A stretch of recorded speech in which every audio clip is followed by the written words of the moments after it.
नमस्कार, मैं Bhaskar Mhatre, secretary Maharashtra state cooperative housing federation. Maharashtra cooperative society act में हाउसिंग के लिए सेपरेट चैप्टर इंसर्ट किया है।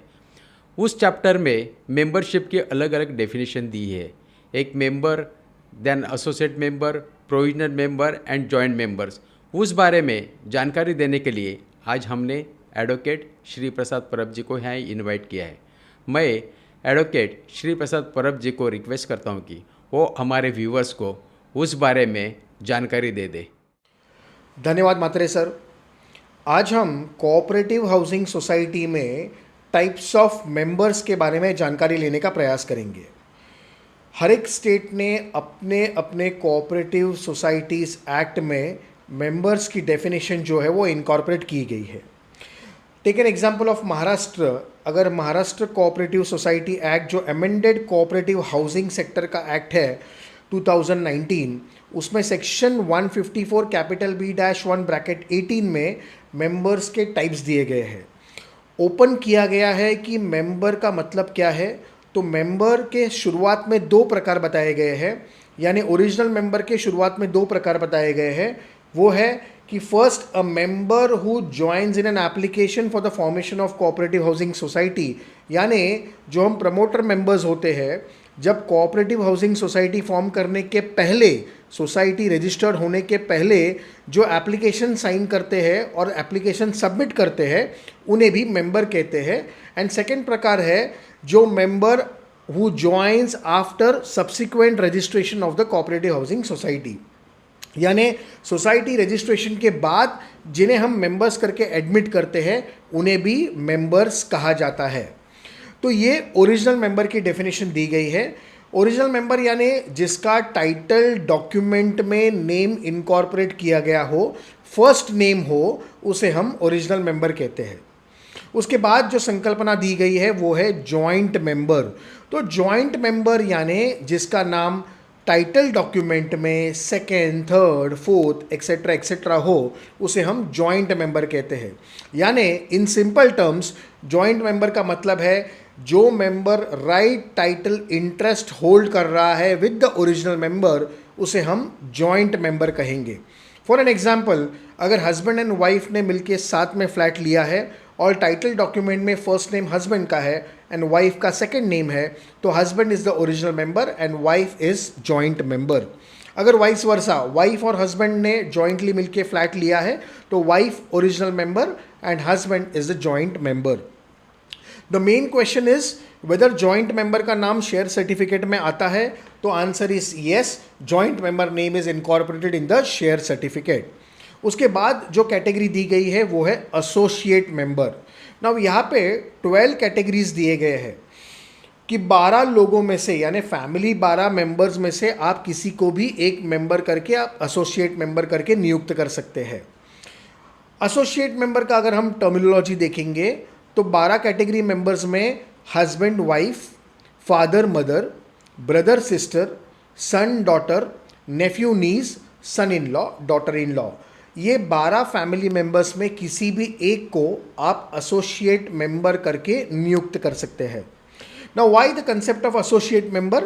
एसोसिएट मेंबर की संकल्पना इसीलिए लाई गई थी, अगर ओरिजिनल मेंबर कुछ कारणवश सोसाइटी के एडमिनिस्ट्रेशन गवर्नेंस में पार्टिसिपेट नहीं कर पा रहा है and if he feels that कि इन 12 कैटेगरी के किसी फैमिली मेंबर में से किसी मेंबर को वो अपने बिहाफ में फॉर सोसाइटी एडमिनिस्ट्रेशन पार्टिसिपेशन के लिए नियुक्त कर सकता है, तो इन 12 कैटेगरी मेंबर्स में से किसी भी एक जन को वो नियुक्त करके वो member as an associate member to the original member can participate in the affairs of the cooperative housing society. इसीलिए ये एसोसिएट मेंबर की संकल्पना दी गई है। उसके बाद दिया गया है provisional member. Now provisional member means a member who is duly admitted as a member of the society temporarily। वहाँ पे लिखा है, शब्द है temporary। Temporary membership after the demise of the original member, after the demise of the member based on the nominations।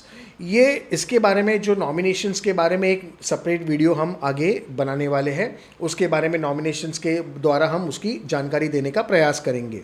Provisional member यानी अगर member की death होती है एंड मेंबर ने नॉमिनेशंस सोसाइटी में सबमिट किए हैं, तो नॉमिनेशन के द्वारा जो मेंबर को हम लेते हैं after the death of the member, उसे हम प्रोविजनल मेंबर कहते हैं. Provisional member is there till the legal heirs of that particular member are brought on record. यानी वो डिसीज मेंबर के जगह पे जब तक legal heirs through proper successions, legal heirship certificate, letter of administration, family arrangement या will probate इस तरह से नहीं आते, तब तक हम प्रोविजनल मेंबर को उस फ्लैट के लिए एडमिनिस्ट्रेशन पर्पस के लिए वहाँ पे हम उन्हें एडमिट करते हैं. तो ये 4 प्रकार के मेंबर्स हमने देखे: original members, joint members, associate members, provisional members. The question mainly is that कि whether joint member and associate member में what is the difference. Now joint member is a person, is a member who has a right title interest in that particular flat along with the original member. Associate member का कोई भी right title interest नहीं होता है. Whether name of associate member is there in share certificate, the answer is no. Share certificate में सिर्फ original member या joint member का नेम ही इनकॉर्पोरेट किया जाता है. एसोसिएट मेंबर का नाम हम शेयर सर्टिफिकेट में नहीं लेते.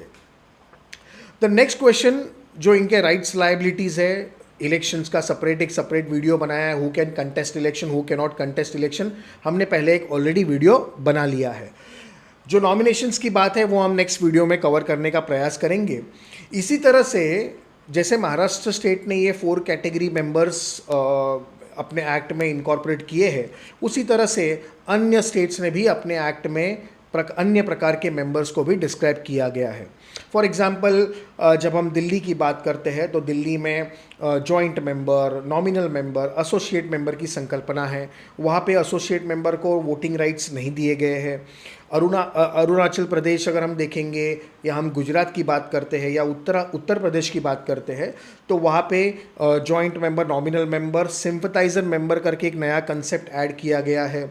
इसी तरह से हर एक स्टेट्स ने अपने अपने मेंबर्स के राइट्स, लायबिलिटीज़ एंड प्रकार जो है वो डिस्क्राइब किए गए हैं.